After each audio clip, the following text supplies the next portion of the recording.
Most people consume content about growth and never actually grow. They read the posts, they watch the videos, they collect the motivation, and then go back to the same life. The same patterns, same excuses, same version of themselves. And this isn't it. The MindForge podcast exists for people who are serious about the mental work, the discipline, the identity, the hard internal stuff that nobody talks about honestly. And this podcast exists to go even deeper. Every episode, we take what's on the page and we crack it open. The stories behind it, the science underneath it, the application you can actually use. If you're looking for hype, you're in the wrong place.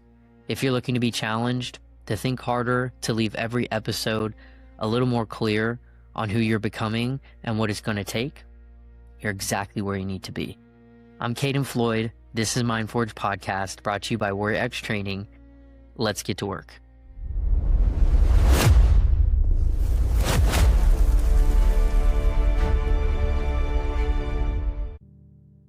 Here's an idea we've been sold for years that sounds inspiring on the surface. You have unlimited potential. We hear it everywhere. It's in self-help books, it's in captions under people's workouts and business launches, because it sounds empowering, it sounds like freedom. It sounds like there's always more waiting for us just beyond the horizon. But what if your potential isn't your greatest asset? What if it's the very thing that's keeping you stuck? Because every time we tell ourselves, I could be doing more, we create an escape hatch for the difficult work sitting right in front of us. And we trade commitment for possibility. We trade mastery for novelty, and we call it ambition, when it's really just avoidance. Welcome back to another episode of the MindForge podcast. This is episode 14, and I am your host, Caden Floyd. Now, I want to ask you a question, and think about your own life for a second. How many projects have you started because they felt exciting? How many goals have you abandoned the moment the work became repetitive, uncomfortable, or slow? How many times have you told yourself, this isn't quite the right fit? Right around the time it stopped being fun and boring and started being work. And that's not a coincidence. That's a pattern. Now, I was on a walk the other day, and this idea of this potential just kept circulating on in my mind because I was reflecting and getting honest about some of my own habits that I've been working on. And I realized that potential is intoxicating because it keeps every door open. As long as you haven't committed, you haven't failed. You're still the person who could write the book, you could start the business, you could get in the best shape of your life, but nothing has been tested yet, so nothing has been risked. Look, I get it. Commitment is uncomfortable for the opposite reason, because it closes every door except one. It says this path, not the other 7 that you've opened. It says, this is who I am now, and I will find out in public and over time whether I'm any good at it or not. And most people, if they're honest, would rather keep the door open forever than walk through it and risk being ordinary at first. And the modern world doesn't help. We celebrate being multi-passionate. We wear busy schedules like badges of honor. And we tell ourselves that constant pivoting means that we're growing, that we're reinventing ourselves every 6 months is a sign of range rather than restlessness. But most of the time, we're not growing. We're just avoiding being bad at something long enough to become good at it. And that discomfort, the willingness to be bad at something in front of yourself day after day, is where real progress actually lives. Mastery is boring before it's beautiful. And nobody posts day 47 of the same routine. Nobody claps for the version of you that shows up when it's raining, when you're tired, when the idea has lost its shine and all that's left is actually the doing. Repetition doesn't trend. Consistency doesn't get likes. But those are the exact things that build the life everyone else eventually admires from a distance and calls talent or luck as if it arrived some other way. Look at anyone that you look up to or respect, anyone whose work actually has held up.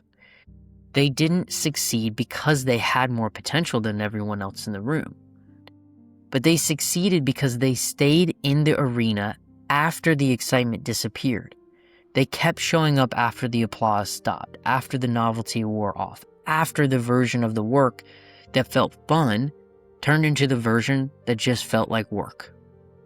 They chose repetition over renovation. They chose depth over distraction. And somewhere along the way, they stopped asking, what else could I be doing? And started asking, how do I get better at the one thing I have already chosen? And here's the trap that I realized underneath all of this, and it's quiet. The greatest danger is not laziness.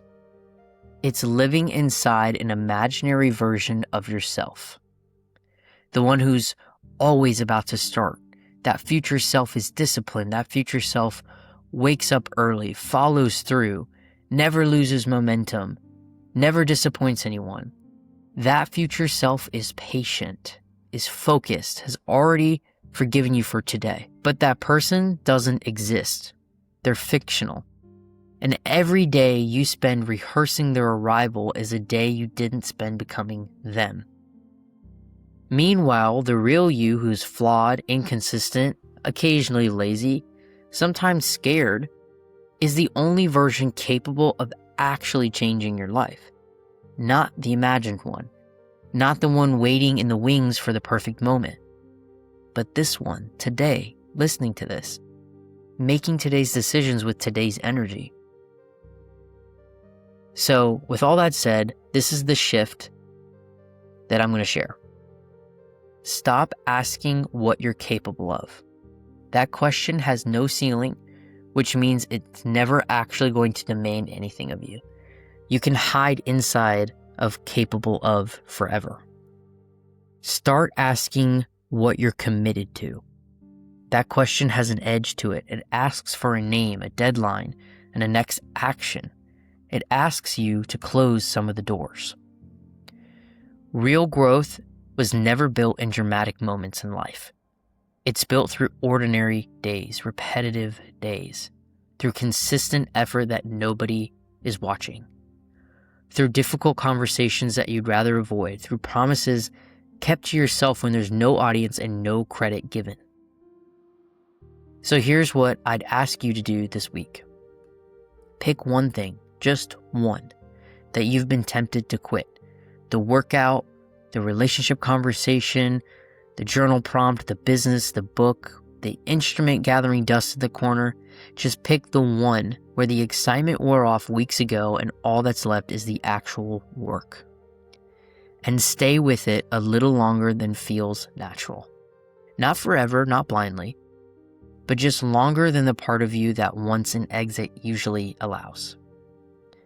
Let yourself become known, even just to yourself, for consistency instead of possibility, for finishing instead of starting, for the boring middle instead of the exciting beginning.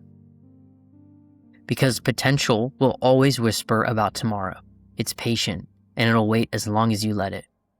But character isn't built in tomorrow. It's built in what you choose today, in the ordinary, unremarkable, unglamorous decision to stay one more day with the thing you already started. So stop chasing who you could be and start becoming who you already are. And stay strong, stay in the forge, and I'll see you next week. That's a wrap on today's episode. If this hit home for you, go read the companion post over on the MindForge blog at warriorxtraining.com. That's where it all starts. Every episode lives inside one of those posts. So if you want the full picture, that's where you go. Follow the show, share it with someone who needs it, and I'll see you back here next week. I'm Caden Floyd. Stay in the forge.